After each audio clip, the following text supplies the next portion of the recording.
Hey, what's going on, everybody? I wanted to just talk to you quick about the wiring aspect of your Challenger dash kit installation because the original video missed a couple things and they made an update to the wiring harness itself. So there's an additional detail. So the first thing that the original video missed that is an important detail is in your TAC and Speedo harnesses, your tachometer, you know, is the side with the pink and green. And this is your speedometer side.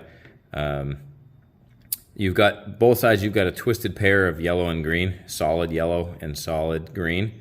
You want to do your best to mimic this twist pattern when you extend the harness.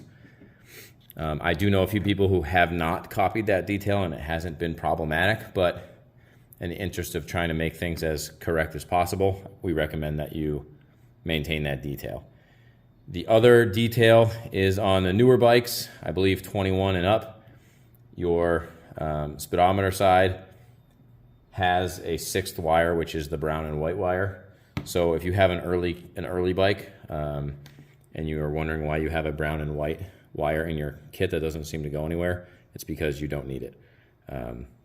But every kit comes with it included. Also, I feel like this is self-explanatory, but in your kit, you've got the solid color wires and your striped set of wires.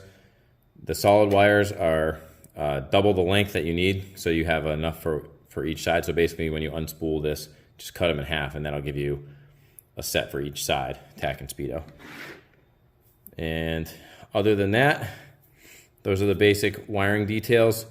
Do your cut and solders nice and clean. Make sure you use a piece of heat shrink on each one of your cut and solders. Stagger them if you like, and that makes things a little bit cleaner. As always, any questions, comments, concerns, please reach out to us. We appreciate the feedback and the continued support.